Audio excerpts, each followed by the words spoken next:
Ne joue pas. Regarde comme tu regardes. Parle comme tu parles. Écoute comme tu écoutes. Fais tout comme tu le fais. Sois toi. Ne joue pas. Vis.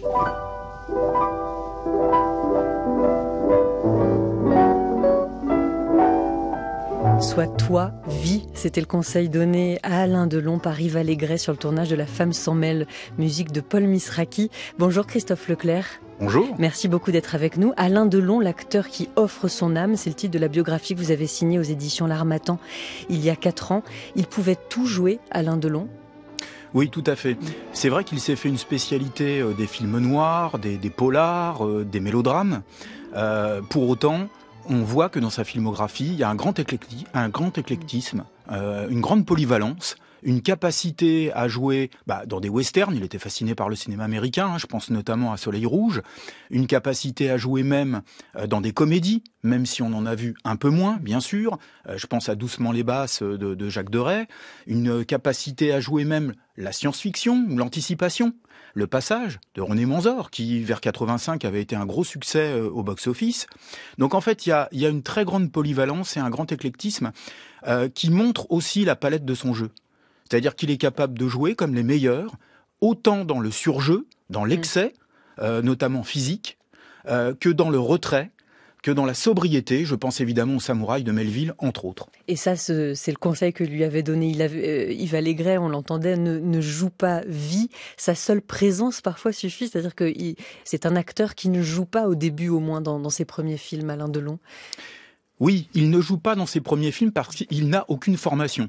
Donc il existe simplement à l'écran, et il existe grâce à sa présence tout à fait fascinante, il existe par rapport à sa photogénie, qui est exceptionnelle, ça tout le monde en conviendra. Et effectivement, il ne joue pas. Ensuite, au fil de sa carrière, de l'assurance qu'il prend au fil des ans, il va commencer à intellectualiser un peu plus, à préparer beaucoup ses rôles, à travailler ses personnages. Je pense notamment au Gitan, où il va vivre dans une communauté nomade pendant quelques mois, où il se compose aussi un physique, une tenue vestimentaire pour rentrer dans le personnage. Et c'est peut-être pour ça aussi, voyez-vous, que sa carrière, finalement, après 20 grosses années, 57-76, puis 20 années moins convaincantes au cinéma, c'est peut-être pour ça que sa carrière, la fin de sa carrière tout du moins, est moins convaincante.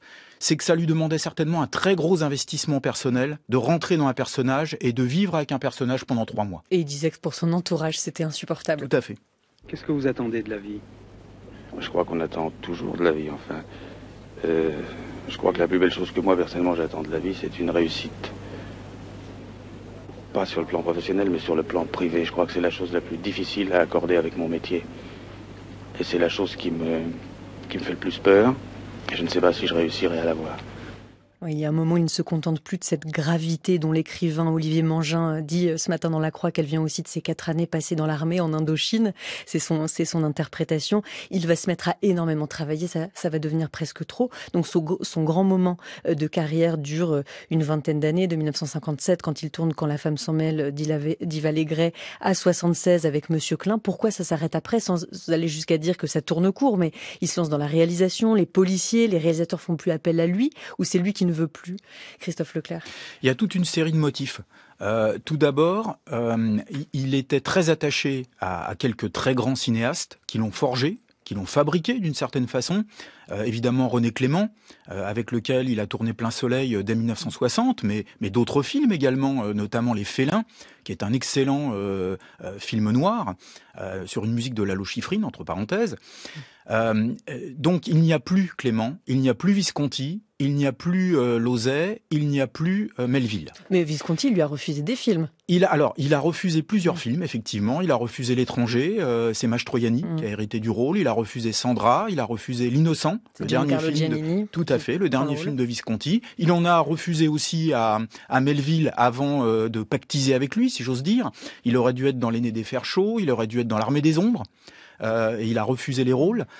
Il a refusé Le crabe tambour à Schoendorfer. Il a refusé. C'est Jean Rochefort ou Jacques Perrin ou Claude Rich. Je ne sais plus exactement lequel on ne sait des pas deux quel rôle il avoir. devait jouer. Ouais, certainement celui de Jacques Perrin, c'est plus plausible.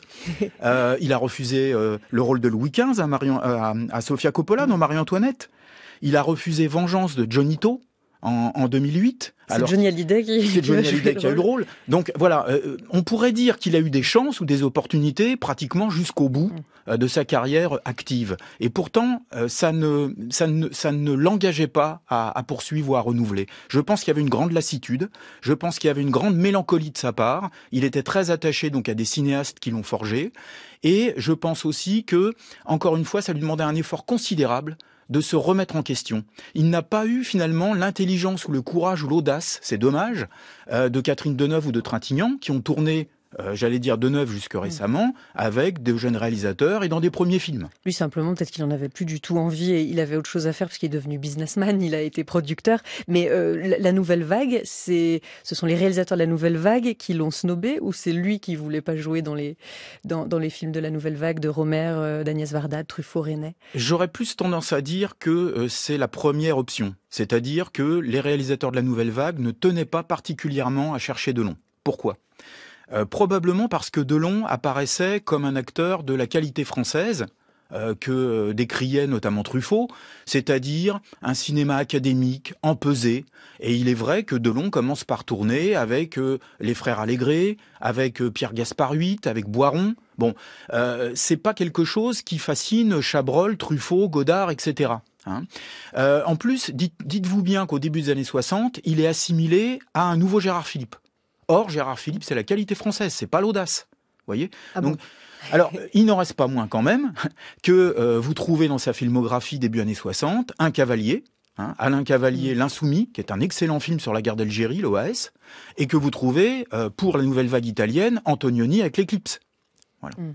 Alors, qu'est-ce que vous diriez, Christophe Leclerc, de son ambivalence, qui joue dans un film contre la peine de mort, Deux hommes dans la ville de José Giovanni, ou producteur et acteur de Monsieur Klein, qui dépeint le sort des Juifs pendant l'occupation et la rafle du Veldiv, et lui admirant le rôle de Jean-Pierre Melville aussi dans La Résistance et dans La vie amie de Jean-Marie Le Pen. Il a plein de contradictions, Alain Delon.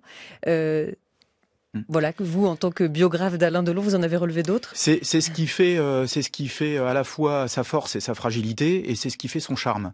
Pascal Jardin disait de lui, tous les personnages qui cohabitent en lui s'entendent mal entre eux. C'est complètement ça. Il y a énormément de paradoxes chez Alain Delon. Il paraît extrêmement fort, viril. En réalité, pour avoir discuté avec lui, je peux vous garantir que c'était quelqu'un d'extrêmement sensible et fragile.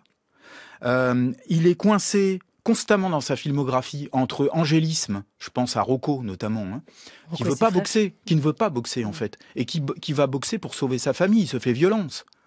Donc entre angélisme et noirceur, la noirceur c'est le rôle juste avant, Plein Soleil, où il devient un criminel, où il usurpe l'identité de quelqu'un, et constamment c'est ça dans sa filmographie, et constamment il y a une question d'identité problématique. Notamment le thème du double qui revient très régulièrement. Plein Soleil, donc je disais l'usurpation d'identité, mais je pourrais dire La Tulipe Noire, où il joue un double rôle, deux frères jumeaux. Zorro, évidemment, par vocation. Monsieur Klein, on le prend pour un autre. Et puis Nouvelle Vague, chez Godard, en 90, où il a deux rôles. Donc un double dans les films et dans la vie. Alors permettez-moi de citer un extrait de ce que l'écrivain Nicolas Mathieu a écrit d'Alain Delon hier.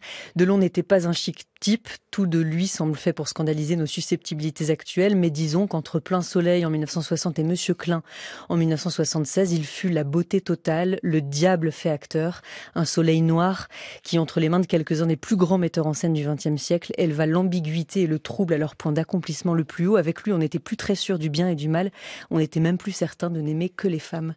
Merci beaucoup Christophe Leclerc. Alain Delon, l'acteur qui offre son âme, c'est le titre de la biographie que vous avez signée aux éditions L'Harmattan.